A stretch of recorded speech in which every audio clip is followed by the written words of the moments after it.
Hi, everybody. My name is Benjamin Mumford Zisk, for those of you in the back who don't know me. I'm the author of The Origami Man, and tonight I'm going to read selections from The Origami Man and then answer your questions, and then I'm going to actually sign the books if anyone wants them signed.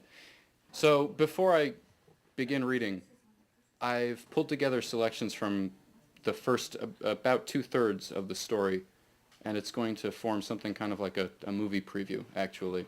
So before I actually begin that, The Origami Man is a story about a young man who gets a living, thinking spaceship installed in the back of his neck, and he then goes off into the galaxy and has adventures. I've described it as a story about the realization of adulthood and of life as an interconnected series of random events as told through the lens of a man with a spaceship built into the back of his neck, which got a laugh the first time that I said that, and that was pretty nice. So, with that in mind, we're going to get started.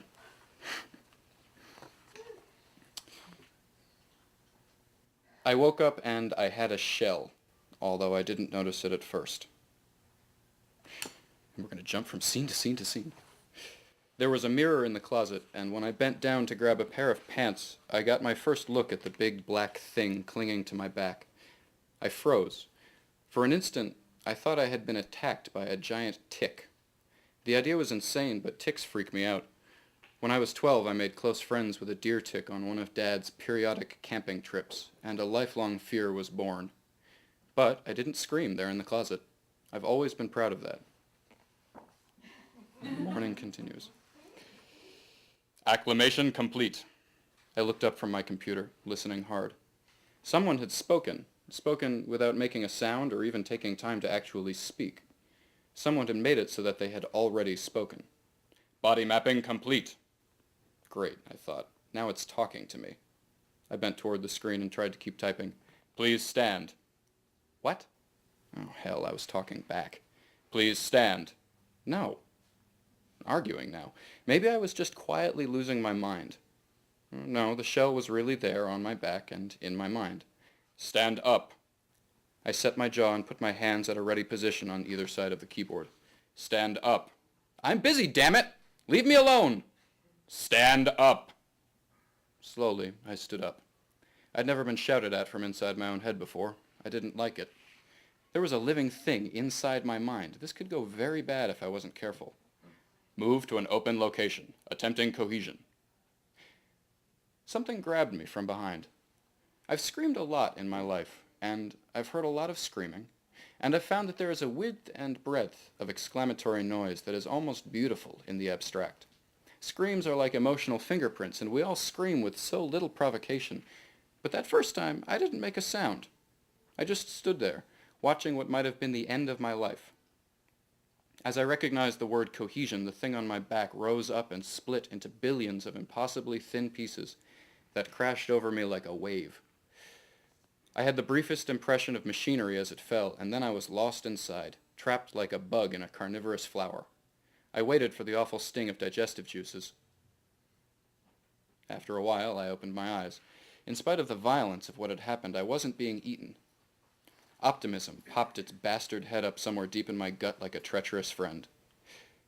My body was covered in angular planes that roughly followed the shape and pattern of my musculature. Everything folded into itself at the edges, so that it was impossible to find a seam. I looked like an origami man folded out of lead foil. Oh, hey. When I moved, the pieces... There we go. When I moved, the pieces fit and slid around each other with no resistance. The suit, I was already calling it a suit, was incredibly light. I was incredibly light. I bounced on my feet, feeling the extra strength that had come out of nowhere. This was armor. I bounded over to the closet and looked in the mirror. I had no face. My head was an unspoiled ovoid fitted into a ball-joint neck, with my shoulders forming a high wall around the back of my egg head. I was thick, substantial, human, but not human. Everything fit together in a way that reminded me of insects or heavy-duty construction equipment. The suit began to move. Pieces of my chest cracked along familiar lines and pressed together into something more accurate to my body. The process was hard to follow. I was sure there wasn't enough space in what had been left to fit what the suit had started with. In a moment, I could have been called lithe, except I was 7 feet tall and looked like I weighed 800 pounds. Cohesion. Machinery began to build itself out of the featureless plains. A lot of the same sort of machines in places where you might put a little rocket engine if you wanted to make a man fly, and a pair of thick plates that covered my shoulder blades, and along each forearm an inky black tube that came to a menacing point. The air wavered around the tips. Cabernetian Shipkiller 1818-0425-86-18185 online and fully adapted. What the hell is going on? I said. This was not death. I wasn't out of the woods, but for the second time in 20 hours, I didn't appear to be dying. Cabernetian Shipkiller 1818-0425-86-18185 online and fully adapted. Yeah, I heard you, I said. Might as well treat the thing like it was alive. What the hell are you? Cabernetian Shipkiller 1818-0425-86-18185. Yeah, that means nothing to me, I said. I turned around and looked at the plates on my shoulders. They stretched halfway down my back, and the word that kept hopping around my mind was jetpack. The surreality of the situation didn't prevent me from nursing a small spark of adolescent excitement. Cabernetian Shipkiller? Warship. Oh, so you're a weapon. Warship. Shipkiller. Normally. I looked around. My computer went to sleep. If I wasn't looking in the mirror, it was hard to believe I wasn't just standing there naked, except I could see with a clarity that defied description. Host is much smaller than expected. I let that pass for a moment. Yeah, what about 181804 whatever? 1818-0425-86-18185 is my serial number. You said my. Are you intelligent? I like to think so. I raised an eyebrow. It had taken a long time to learn how, but it was worth it for moments like this. Then again, no one could see my face, so I suppose there wasn't much point. No, I said, are you, what, sentient? Are you aware? I am an adaptive mimetic consciousness capable of autonomous decision-making and learning. I am Cabernetian Shipkiller, 1818-0425-18185. That is my name. Your language is clumsy. Well, I like it, I grumbled. I tried to run my hands through my hair and was met with stiff resistance, which clanked. I was suddenly aware that my air must be coming from an onboard source. It was obvious there weren't any holes in this thing. How much air did I have? Was I breathing too fast? I tried to slow my heartbeat and felt it speed up. Listen, I said, you're a warship, right? Like a spaceship? There was a pause. I took a deep breath and tried not to think of drowning. That is accurate. So people are meant to ride in you? Yes, people. And if people can ride you, that means they can get on and off, right? Of course. So you can reverse what you did here. The air was getting hot around my face. Or it might have been my imagination. I have a very good imagination, which can be a pain in the ass when I imagine myself into a panic attack inside a sealed alien death machine. How do you mean? Can you let me out? My voice broke. Let me out! If I started to cry, I was going to blow something up. Oh, you don't like me. No, no, no, I shouted. My voice was very loud. The windows shook. You're great. I just want to know if I can get out when I need to. That sounded reasonable. Please? Careful. Don't want to whine. Oh. Yeah, that makes sense. Hang on. The deconstruction process was a little slower, I noticed through my sweaty, tweaked-out haze. I split into a dozen matched pairs of wing-like planes that slid backward over themselves, compressing and fitting together until they all lay down on top of each other on my back, no thicker than 24 sheets of paper. The whole thing took less than a second. I had pit stains the size of dinner plates, and my hair was plastered to my skull, but the air was plentiful, and I was okay. You can't suffocate in there, you know. Do you normally sweat this much? I laughed. Wouldn't you? No, damn it, you scared the hell out of me. Oh, sorry. Why are you laughing? I don't know, I said. I leaned against the wall and rubbed my scalp. It was wonderful. I guess I figure you're not looking to hurt me, so my panic is a little funny. Does that make sense? No. This seemed like an important thought to convey properly. I chewed on it for a second. Well, I feel like I was just pardoned on the electric chair. Christ, I've been running around the whole morning thinking you were going to kill me. I guess I feel like I have to laugh at scary things that turn out okay, so I don't feel scared anymore. I mean, life is scary, so maybe it's better to laugh at it a little? So, you don't sweat like that normally. I frowned. Was this thing joking? No, I said. Tell me your name again. Cabernetian Shipkiller 181804258618185. Yeah, listen, can I just call you Cab? Another pause. Cab. That will be fine. Great, I said. Everybody needs a nickname. And then events transpire and he ends up on an alien spaceship. Come on and sit down, Heidi. He ends up on an alien spaceship talking to an interstellar cop. Fruden, oh, by the way, you're going to hear my wonderful celebrity impersonations now, so it's going to be great. Fruden was reading a file at his desk. He didn't look up, so he didn't see me stare, but he smiled just a little when I came into the room, so he must have known. For the most part, I saw what I was meant to see. The craggy face with the narrow features set in an expression of cynical amusement, the little scar on his upper lip, the dark blue double-breasted wool suit with the fine white pinstripe, the slight softness of his body, and how it did nothing to soften his masculinity. Part of me noticed other details, though, the slight transparency of the file in his hand, the picture frames on his desk without any photos, things that were easy to fix, that had been left wrong intentionally. None of this was real, and I was supposed to notice. The voice, I thought, the voice will be perfect, but the words will be wrong. Fruden glanced at me and nodded once. Hello, Samson. Come in and have a seat. The accent was subtle, one-size-fits-all New York City, but each word was spoken individually, as if it had been chosen from a list. I sat down in the single, straight-back chair in front of the desk.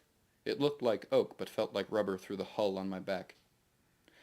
The helmet broke apart and crouched at the back of my neck. I had seen the African Queen too many times to see him as a threat, although I kept reminding myself it wasn't really Bogart. None of this was real, none of what I could see anyway. Fruden nodded to himself and closed the file folder, which disappeared when he put it down on the desk. He leaned back in his chair, crossed his legs, and arranged his pants so that he wouldn't ruin the crease in the material. He folded his hands in his lap and studied my face and smiled very quickly. You look tired, he said. It's been a long day. I got rid of the right gauntlet and rubbed my eyes. Fruden's mouth opened and I cut him off. Why do you look like Humphrey Bogart? The cop's face got hard for a moment. Well, he said at length, I don't normally. What you see is a mimetic organ that houses my central nervous system. My species has been evolving steadily for a little less than 9 billion years. In that time, we've become rather streamlined. So Humphrey Bogart is evolutionary perfection? My body had that heavy feeling, the first sensation of serious fatigue. I can change my shape, Fruden said. His face was pleasant enough, but his tone contained a good measure of scorn.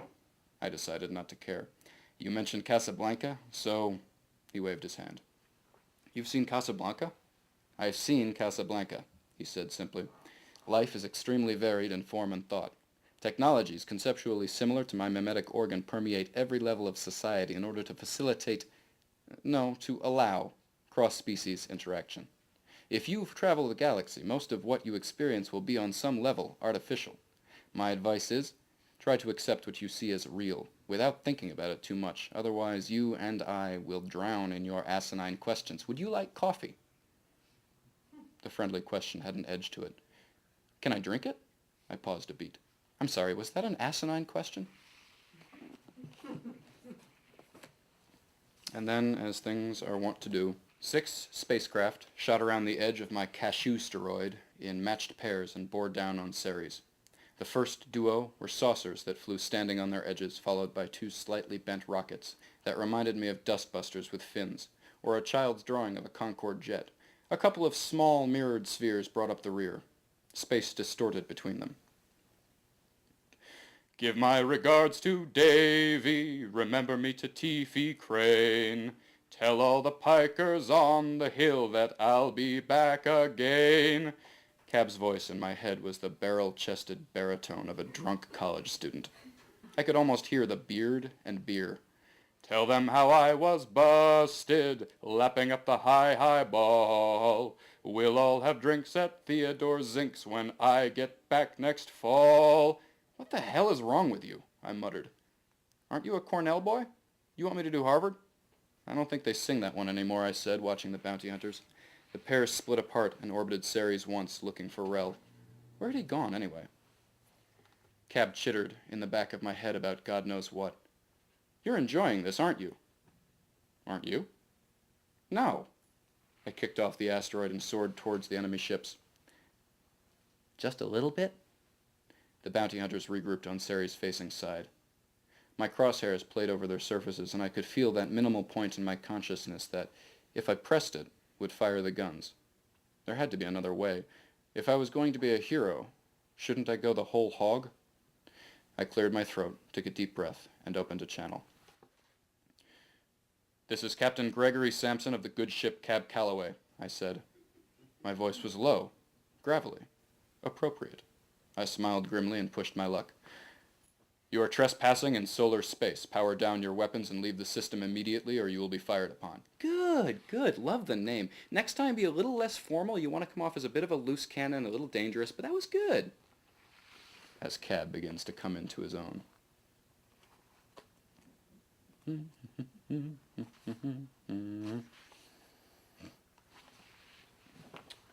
I walked Iris and Dylan to Dylan's car, which was parked on the far side of the Commons, in yet another parking edifice. We walked in silence across the center square, accompanied by the sound of Iris' heels. She had a very nice rhythm. The streetlights were surrounded by orange coronae, courtesy of the humidity. I suppose it must be worse down south, but Ithaca can get pretty murderous in the summer. Sounds of drunken revelry reached us on the breeze, laughter, bad music, the clatter of bar equipment. A bottle broke somewhere down by Cayuga Street. Rowdy townies and college students who had stayed for the summer getting soused and doing their best to get laid. The sides of my mouth lifted a little as I remembered being that age, in those places, in this city, happy, oblivious, immortal.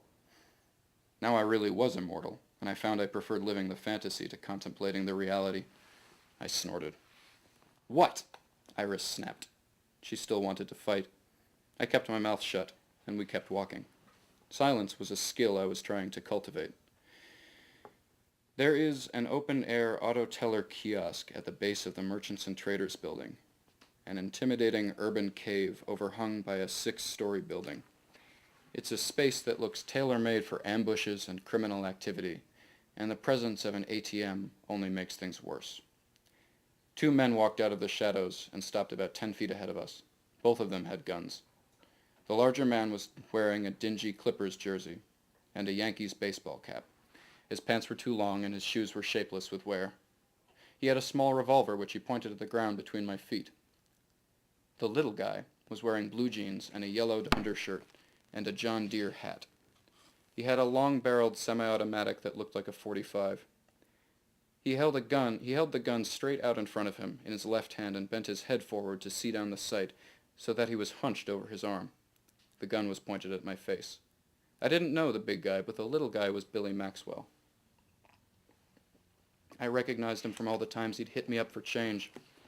He didn't seem to recognize me, but I imagine that he hit a lot of people up for change. Where the hell had he gotten a gun? Give me your wallets, your purse, jewelry, and phones, he said quietly. No preamble, no joking, no nonsense. He handled himself pretty well, considering he had probably killed someone about 6 hours prior. Oh, Jesus, Iris said calmly. Dylan took in a lot of air and pulled out his wallet and phone. Iris unlimbered her purse. I took a step forward so that they were both behind me. I was very conscious as I stepped that the big one's revolver was now aimed squarely at my genitals. I don't think he noticed. There was sweat on his upper lip and the sides of his face, and his breath was audible. Maxwell aimed the .45 at my forehead. The tip of the barrel made tiny circles in the air, which would have made me feel better if he had been more than 4 feet away. What a big black hole. Just how immortal was I, anyway? Cab, I said. I don't want to out myself here, but I don't want anyone to get hurt, and I would like to hang on to my valuables. Can you help me out? Sure, Captain. Turn around and close your eyes. Who the hell are you talking to? Maxwell snapped. He had a high, reedy voice, and the nasal back-of-the-throat twang of a native Central New Yorker. I hated that accent. "Dylan, Iris, turn around," I said, slowly following my own orders. I could feel Maxwell's gun pointing at the base of my skull. Hard to imagine that a gunshot wound there wouldn't do me in. "Close your eyes. Everything's going to be fine." "Greg," Dylan said. His eyes were closed. Iris, too. I did the same. "What the hell is wrong with you?" Maxwell growled. "I said give me your goddamn money." Everything flared red-white through my eyelids. Iris yelped. "How do you like them apples?"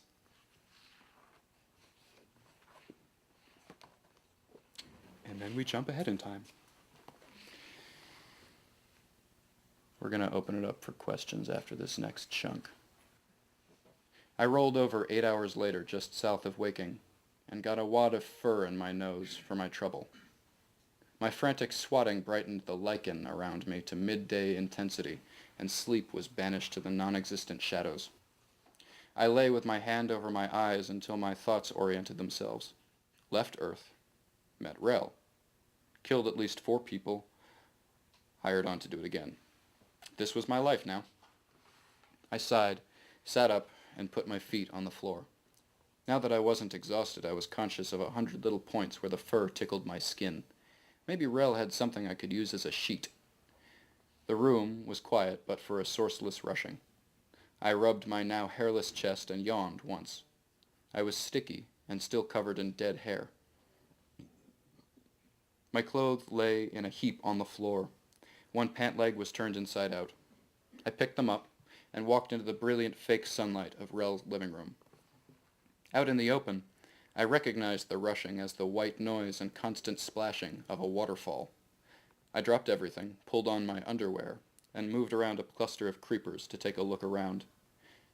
One level down, a large faucet built into the wall projected a wide, glassy ribbon of liquid that fell for 5 perfect meters before it shattered into a roaring, tumbling gout of river water.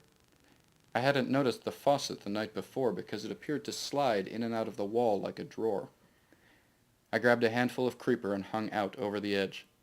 The floor beneath me was gone, pulled back into the wall to reveal a huge, rippling pool. Mist bellowed over the surface in sheets, soaking the walls and the bottom 2 branches. Rel was sitting on a ledge with his feet in the water, eating a piece of neon blue fruit with bright red flesh. A mug of black liquid steamed next to his hip. He was slick with mostly dried water, as if he had taken a swim about 10 minutes earlier. In all, it was a very pleasant scene. The vine snapped so suddenly that there was no perceived loss of integrity. I was confused. My grip was fine. Why was I falling? I opened my mouth to say something witty and smacked into the surface of the pool, shoulder first. The water hammered at my head and stung my skin, but it wasn't too bad. I blew air out of my nose and oriented myself. I was about 3 meters down, and it was still a long way to the bottom. I took stock of my lungs, decided I could hold out for a little longer, and dove. The pressure didn't bother my ears, I noticed absently. "Hey, you need some air? Check this out." Abruptly, my lungs cooled and were replenished. I shivered. "Neat, huh? I'm leaching it out of the water." After a few seconds, I felt the same cool rush. It was similar to breathing, but less satisfying. I grinned weakly. A lot of this felt like cheating. I settled into a comfortable stroke and covered the remaining distance in about 10 seconds. As with freefall, it's hard to gauge distances underwater, but I pegged the depth of the pool at about 20 meters. Not bad for an interstellar spacecraft. The floor was covered in phosphorescent coral that brightened when I moved, like the lichen in the guest room. I thought it looked like radioactive bread mold, but then who am I to critique an alien aesthetic? I put my feet down and scooted around. "Hey, you know, that stuff is poisonous. If it weren't for me, you'd be convulsing, vomiting, shitting yourself, the whole shebang." "If it weren't for you, I wouldn't be down here in the first place," I said, although, because of the water, it came out as... Cab seemed to get the message. "I just thought you should know." "Thank you, Cab. I'm very grateful," I said, which was... I shook my head and pushed for the surface. Rel was sopping wet, wiping the water off of his fruit with an air of injured dignity. "I half hoped you would drown," he said without looking at me. But I don't imagine Cab would let that happen. Good morning, I said, treading water. You ruined my coffee, Rel said. He emptied his mug into the pool. Do you always take the high dive into your morning bath? Nope, I said. I hoisted myself onto the ledge and sat with my feet in the water. I'm a shower man myself. We're going to stop there. Aw, shucks. So, strange little smattering of a book. Doesn't really tell you much at all. Thoroughly confused, right. I agree. It was a strange little smattering. It felt to me like you were reading from parts that were descriptive and were dialogue based, and having read the book, of course, there are other parts of the book that are Oh, you have? intensely philosophic. Mm-hmm. and that are complicated. And I wonder, here's the question, why you chose to read the passages that you did choose to read? The philosophic portions are, they're two things typically. They require a lot of background. It doesn't really do us any good to see somebody saying something deep if that's the first moment that we ever see them. And also, they're a little less crowd-pleasing and a little bit less, I guess what I really mean is that they're not exciting at all. No. The descriptive language is really what I think is going to come across well at this moment. I shouldn't say this in such a dismissive tone. This book is really about a young man figuring out mourning and figuring out what it means to become an adult. But that takes, we get there, here. Whereas the idea, there were other portions that I could go on. But there's the moment where he's sitting there and he's got this gauntlet across his arm that then transforms into something new, or the moment where it comes around him for the first time in this dozen sets of wings. And those are the moments that sort of showcase the descriptive language and also give you all a little better sense of what's going on here. This is not just a book of crazy slam-bang action, but the crazy slam-bang action is the stuff that's really going to pull a science fiction fan in. Any science fiction book worth its salt has to hit human notes as well. So it's actually kind of a funny thought. You're guaranteed that there's going to be some depth with a science fiction book if somebody's really trying to push it, but you don't know how their science fiction-y stuff is really going to come off. You don't know, are they going to describe this Cabernetian ship killer thing? Is that going to be good, or is this just going to be a bunch of dreck? So that's what I'm trying to get across here. Jane. Ithaca figures really heavily in the first half of the book. The character lives in an Ithaca that's fairly similar to ours. It's a noir Ithaca. This whole book came out of an attempt to write science fiction that was a noir, like a pulp detective narrative, pulp detective voice. And so Ithaca is not going to sustain a grizzled, boxing-scarred public or private eye. It's not going to happen. We don't have enough business. But the Ithaca that I've created, where, Gregory Sampson, our protagonist, is a homicide reporter. We don't have a homicide reporter working for the Ithaca Journal or the Ithaca Times. We don't need one, thankfully. We don't need a dedicated homicide reporter. So I've created a darker, slightly larger, slightly more violent Ithaca. The moment right before he goes up and talks to Humphrey Bogart, the 80-million-year-old cop, he's actually in Ithaca covering a murder. And he says, this is the 5th that I've covered in this year. So, yeah, it's Ithaca Gotham. That's actually a decent way to look at it. So, yeah. But it is entirely Ithaca for a while. The character is not a townie. He's a Cornell transplant. But other than that, it's a native Ithacan running around. Why did you choose noir pulp detective for a sci-fi novel? That's not something that I've seen before in sci-fi, and there's a lot of sci-fi, but this is a very unique take, and I'm wondering why you settled on that. I can't toot my own horn and say that I actually planned that ahead of time. That was like several weeks into writing this, thinking, I can't think of anybody else who's done this. That's kind of cool. But this was, actually, I was given a new writing machine and thought, I'm going to try to write a new story, and I'm going to use this machine to write essentially an exercise. But by the time I had written the first sequence where he gets the seed of this thing, Cab, implanted in his chest, I really liked what I was doing, and so I kept going. So this was not actually intended to be a full book until I got through the first chapter, at which point I decided to keep going. But I like noir detective novels. They're a lot of fun to read, and I read a lot of them. And I also read a lot of sci-fi, and I guess maybe deep down there was that thought, oh, I haven't read this before. Is there any, can I do this myself?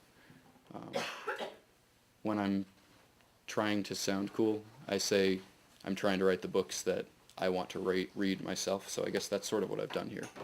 So. Can you talk a little bit about creating Cab, and because it's a really strong character that is not human? Cab definitely appeared over the course of the first draft. Initially, he was much more of an unthinking machine, and as I started to imagine what it would be, what I wanted as my magic machine, I mean, this really is science as magic in a lot of ways.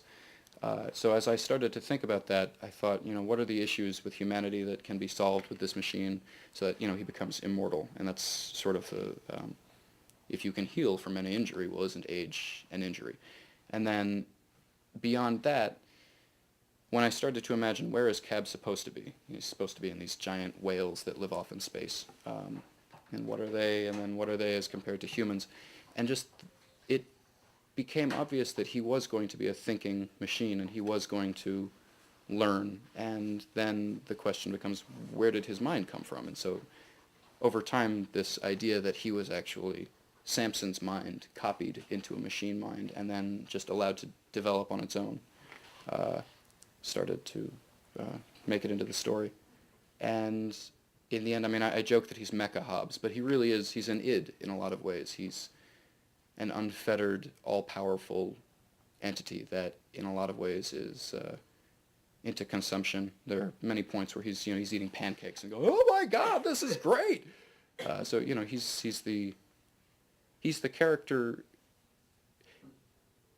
He's a machine version of the voice in our heads that says, hey, you should cross now. You can make it before the car comes. Or, you should have another slice of pizza. You'll be fine. This is, and he just happens to be linked into this shell that can transform into anything that Samson needs. So where did he come from? He just developed over time. He made sense for the character, for the story, I think. So, God, that really is what happens. Yeah, this is what happened. Surreal. So yeah. I thought he had a really distinct voice that was very different from Samson. Mm-hmm. And he felt like a puppy on steroids, and he felt like I like that idea. a newbie to the first timer. So your description of him as being sort of an id extension of Samson, a Samson, he became another Samson or another voice of Samson. I didn't get that. But the thing that you must consider is that when you consider the id and the ego and the superego, are we going to get just the same voice for all three of them, or are we going to get, the superego sitting there and speaking probably very much like this, or are you going to get the id who's really like, the id is kind of the crazy voice, and Cab really is a crazy version of Samson in a lot of ways. They have that same flip arch way of talking and approaching things, and it's really only at the end of the book, which means you're all going to have to read it. And then in the next book that I've started to work on, they start to diverge a little bit in terms of how they interact with the scenery and how they interact with the events that transpire. You start to see, well, there's not a rivalry, but they have things they need to work out in their relationship over time. And they cohabit. Yeah. Oh God. Boy, do they ever. Yeah. So. But I think Cab was initially meant to be a mirror of Samson that just. I mean, you think about it. Every moment we're inventing who we're going to be based on what just happened. Based on. Being on the radio a couple times in the last few weeks, I'm trying to open my mouth a little wider. You learn from things. It's amazing. I didn't realize how much I sounded like my cousin. But, so if I were to be copied right now, that person would be a unique person moving in its own direction, his own direction. And I can't claim any credit for that. That's an old sci-fi idea, you know.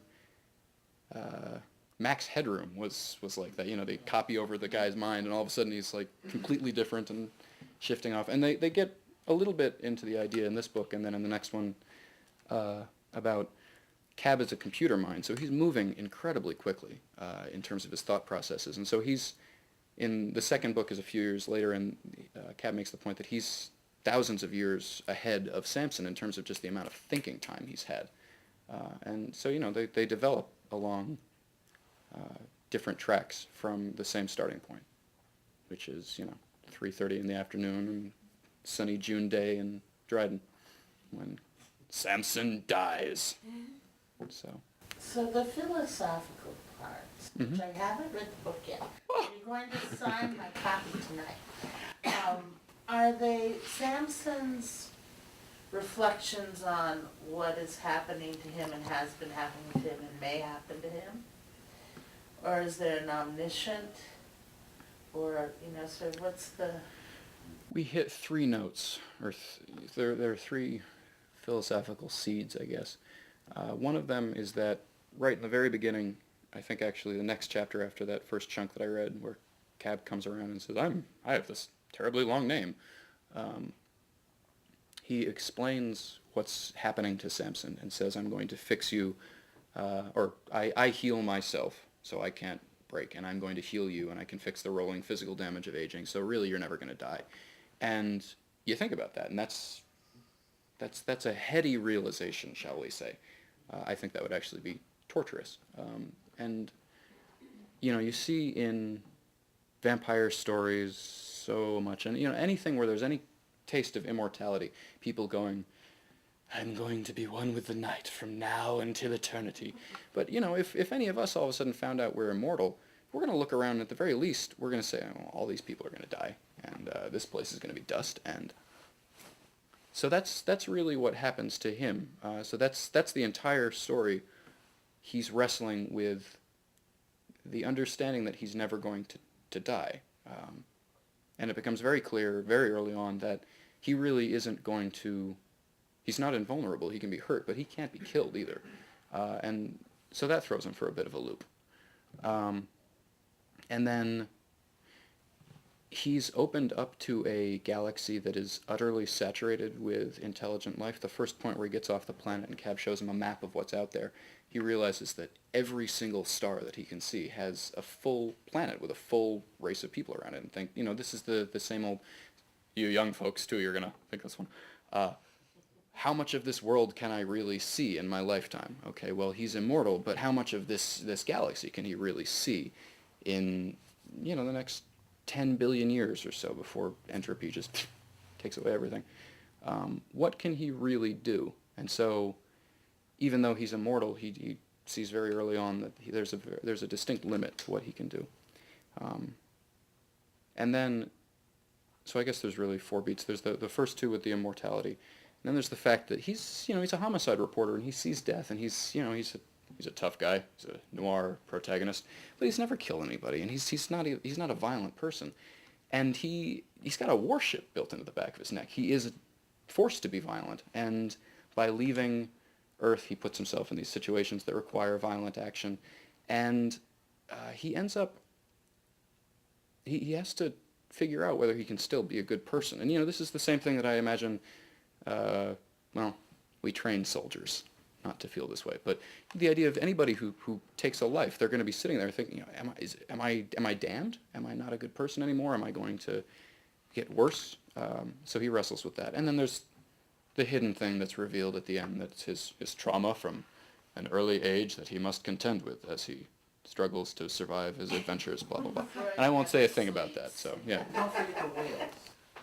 There's the whales.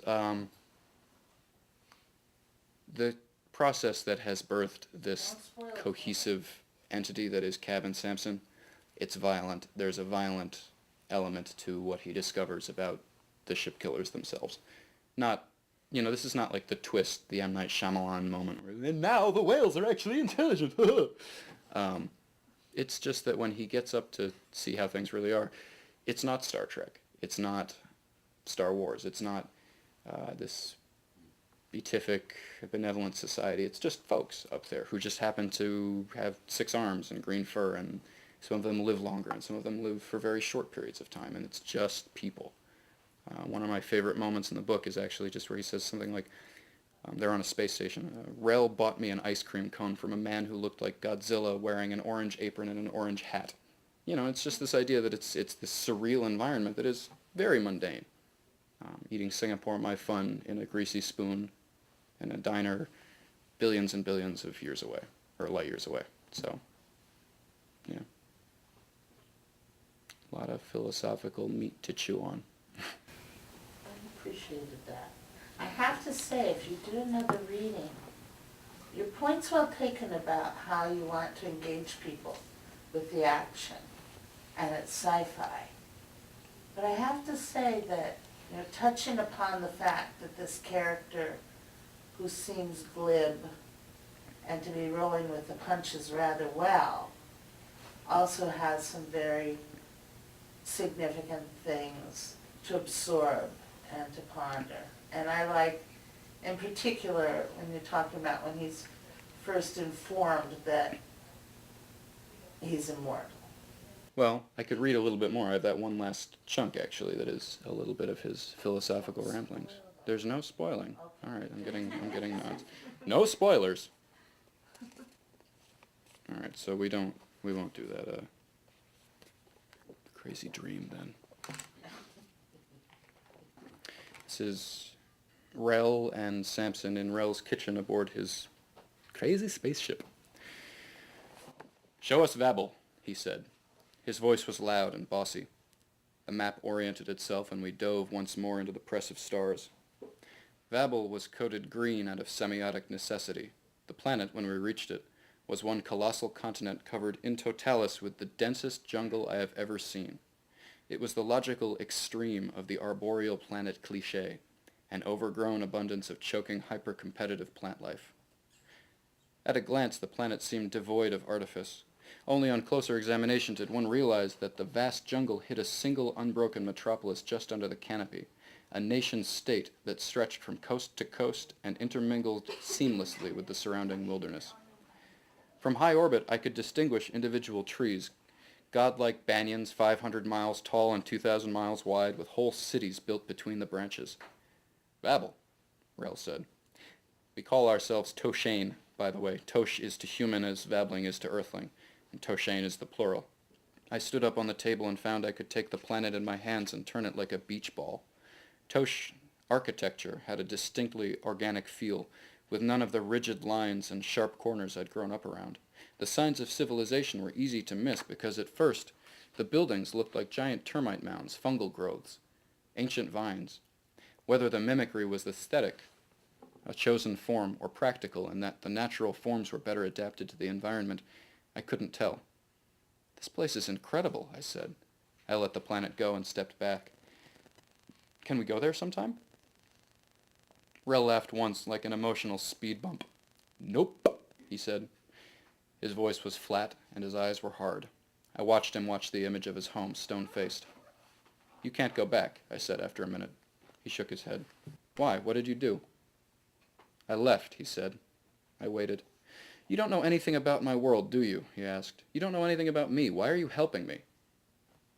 "I'll let you know when I figure that out," I said. "Why can't you go back?" "Take a good look," Rel said. He pointed at the planet without quite looking at it.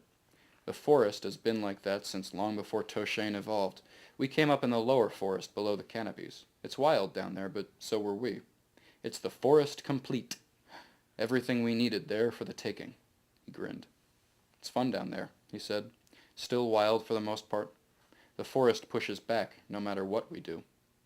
You said we were starved for religion out here. Well, Vabel has never been starved for religion. We've only ever needed the one.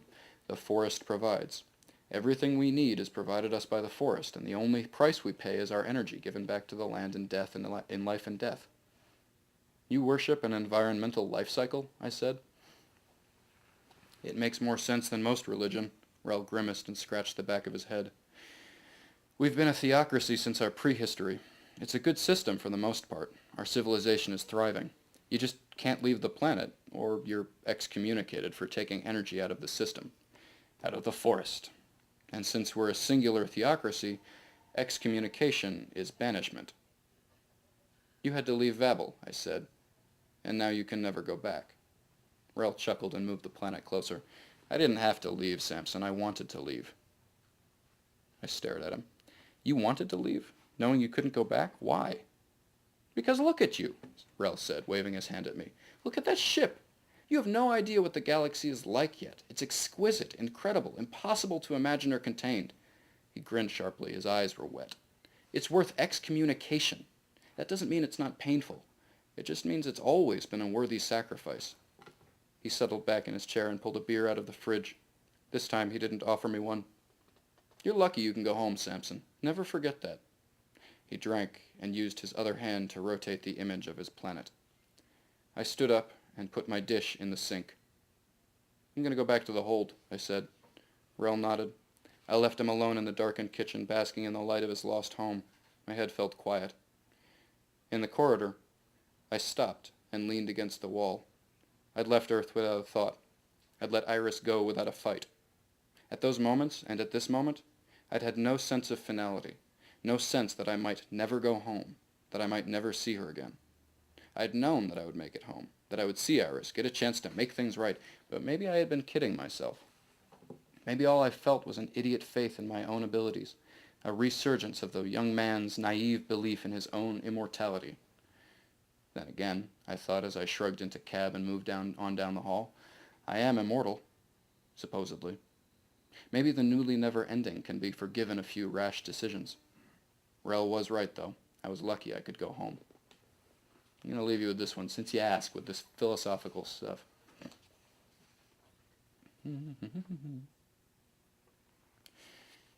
I took a deep breath and bled it out into sleep. I dreamt of the dead Amazon jungle again, of a final visit. I meandered across the blistering plains under a gargantuan dying sun, red now, gnawing at the remains of Venus. That world would soon be gone, and Earth, my home as I had ultimately come to understand it, would be gone as well. Cab covered me fully, although the bulk of him still rested on my shoulders. Covering my ancient body used so little of his potential. I suspected that he minded coming planet-side, maybe even resented having to compress himself to this degree. He much preferred the open space above us where he lived unfettered and enormous, but I needed this. Sol covered half the sky, bloodying what little atmosphere was left to a malignant crimson. It was still just a little giant, with a long way to go before its final collapse.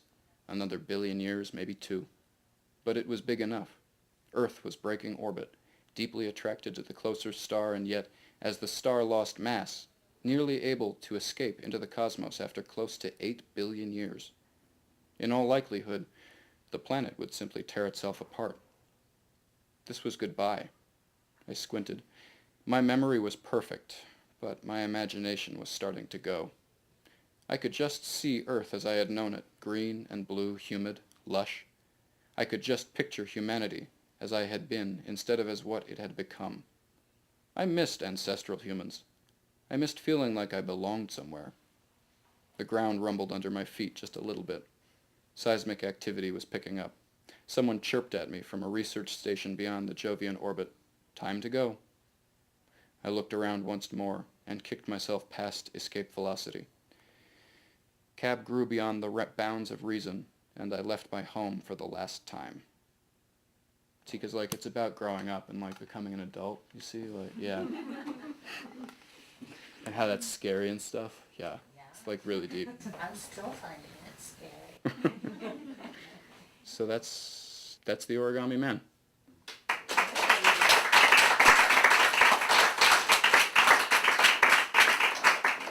So, I can sign them if you want, but, nobody has to do that. That's fine. It totally makes me feel weird. Thanks for coming, everybody.